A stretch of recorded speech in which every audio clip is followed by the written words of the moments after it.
ಸ್ಟಾರ್ಟ್ಅಪ್ಗಳಿಗೆ ಬೆಂಬಲ ನೀಡಲು ಉನ್ನತ ಕೇಂದ್ರ ಸಚಿವಾಲಯಗಳು ಹೊಸದೊಂದು ಯೋಜನೆಯೊಂದಿಗೆ ಬರುತ್ತಿವೆ. ಅದೇನೆಂದರೆ, ಸಾರ್ವಜನಿಕ ವಲಯದ ಘಟಕಗಳು ತಮ್ಮ ಅಗತ್ಯತೆಗಳ 10% ಸ್ಟಾರ್ಟ್ಅಪ್ಗಳಿಂದ ಪಡೆಯುವುದನ್ನು ಕಡ್ಡಾಯಗೊಳಿಸುವಂತಹ ಪ್ರಸ್ತಾಪ. ಈ ಬಗ್ಗೆ ಚರ್ಚೆಗಳು ನಡೆಯುತ್ತಿವೆ. ವರದಿಗಳ ಪ್ರಕಾರ ಈ ಉಪಕ್ರಮವು ಭಾರತದ ಸ್ಟಾರ್ಟ್ಅಪ್ ವ್ಯವಸ್ಥೆಯನ್ನು ಉತ್ತೇಜಿಸುವ ಮತ್ತು ಆರ್ಥಿಕ ಬೆಳವಣಿಗೆಯನ್ನು ಹೆಚ್ಚಿಸುವ ಗುರಿಯನ್ನು ಹೊಂದಿದೆ. ಈ ಚರ್ಚೆಗಳಲ್ಲಿ ಒಳಗೊಂಡಿರುವ ಸಚಿವಾಲಯಗಳೆಂದರೆ ವಾಣಿಜ್ಯ, ಕಾರ್ಮಿಕ, ಔಷಧೀಯ, ರಾಸಾಯನಿಕ, ಭಾರೀ ಕೈಗಾರಿಕೆ, ಉಕ್ಕು ಮತ್ತು ಜವಳಿ ಸಚಿವಾಲಯಗಳು. ಈ ಪ್ರಸ್ತಾವನೆಯು ಸ್ಟಾರ್ಟ್ಅಪ್ ಇಂಡಿಯಾ, ಸೀಡ್ ಫಂಡ್ ಮತ್ತು ಅಟಲ್ ಇನ್ನೋವೇಷನ್ ಮಿಷನ್ನಂತಹ ಉಪಕ್ರಮಗಳ ಮೂಲಕ ಸ್ಟಾರ್ಟ್ಅಪ್ಗಳನ್ನು ಬೆಂಬಲಿಸುವ ಭಾರತದ ವ್ಯಾಪಕ ಪ್ರಯತ್ನಗಳ ಭಾಗವಾಗಿದೆ. ಭಾರತದ ಸ್ಟಾರ್ಟ್ಅಪ್ ವಲಯದ ಬೆಳವಣಿಗೆಗೆ ಸಹಾಯ ಮಾಡುವುದು ಮತ್ತು ದೇಶವನ್ನು ಸ್ಟಾರ್ಟ್ಅಪ್ಗಳಿಗೆ ಆಕರ್ಷಕ ಸ್ಥಳವನ್ನಾಗಿ ಮಾಡುವುದು ಇದರ ಉದ್ದೇಶವಾಗಿದೆ ಎಂದು ವರದಿ ಹೇಳಿದೆ.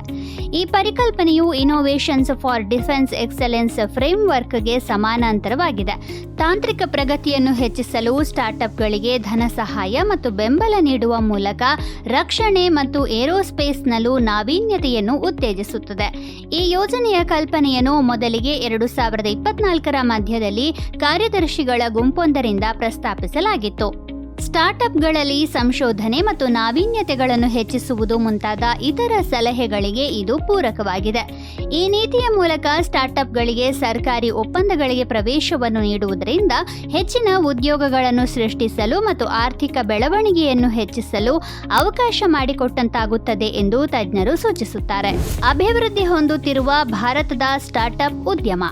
ಯುಎಸ್ ಮತ್ತು ಚೀನಾವನ್ನು ಅನುಸರಿಸಿ ಭಾರತವು ವಿಶ್ವದ 3ನೇ ಅತಿ ದೊಡ್ಡ ಯೂನಿಕಾರ್ನ್ ಸಮೂಹಕ್ಕೆ ನೆಲೆಯಾಗಿದೆ.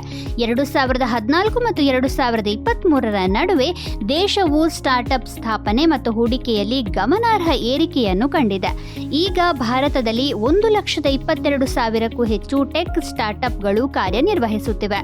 ಗ್ಲೋಬಲ್ ಡೇಟಾ ಪ್ರಕಾರ ಭಾರತೀಯ ಸ್ಟಾರ್ಟ್ಅಪ್ಗಳು 2024ರ ಜನವರಿ ಮತ್ತು ಅಕ್ಟೋಬರ್ ನಡುವೆ 984 ಡೀಲ್ಗಳಲ್ಲಿ $9.2 ಶತಕೋಟಿ ಸಂಗ್ರಹಿಸಿವೆ. 2023ರಲ್ಲಿ ಅದೇ ಅವಧಿಯಲ್ಲಿ 930 ಡೀಲ್ಗಳಲ್ಲಿ ಸಂಗ್ರಹವಾದ $6.4 ಶತಕೋಟಿ ಗೆ ಹೋಲಿಸಿದರೆ ಇದು ಗಮನಾರ್ಹ ಏರಿಕೆಯಾಗಿದೆ. ಸ್ಟಾರ್ಟ್ಅಪ್ಗಳಿಗೆ ಮೀಸಲಾತಿ ನೀಡುವುದು ಉದ್ಯಮಶೀಲತೆಯನ್ನು ಉತ್ತೇಜಿಸಲು ಸಕಾರಾತ್ಮಕ ಹೆಜ್ಜೆಯಾಗಿದೆ. ಸ್ಟಾರ್ಟ್ಅಪ್ಗಳನ್ನು ಬೆಂಬಲಿಸುವುದು ಭಾರತದ ಲಕ್ಷಾಂತರ ಯುವಕರಿಗೆ ಉದ್ಯೋಗಗಳನ್ನು ಸೃಷ್ಟಿಸಲು ಸಹಾಯ ಮಾಡುತ್ತದೆ. 2023ರ ಆರ್ಥಿಕ ಸಮೀಕ್ಷೆಯ ಪ್ರಕಾರ ಭಾರತದ ಸ್ಟಾರ್ಟ್ಅಪ್ಗಳು ಸುಮಾರು 1 ಮಿಲಿಯನ್ ಉದ್ಯೋಗಗಳನ್ನು ಸೃಷ್ಟಿಸಿವೆ. ಭಾರತೀಯ ಉದ್ಯಮಿಗಳ ಒಕ್ಕೂಟದ ವರದಿಯ ಪ್ರಕಾರ 2030ರ ಆರ್ಥಿಕ ವರ್ಷದ ವೇಳೆಗೆ ಸ್ಟಾರ್ಟ್ಅಪ್ಗಳು 50 ಮಿಲಿಯನ್ ಹೊಸ ಉದ್ಯೋಗಗಳನ್ನು ಸೃಷ್ಟಿಸುತ್ತವೆ ಮತ್ತು ಆರ್ಥಿಕತೆಗೆ $1 ಟ್ರಿಲಿಯನ್ ನಷ್ಟು ಕೊಡುಗೆಯನ್ನು ನೀಡಲಿವೆ.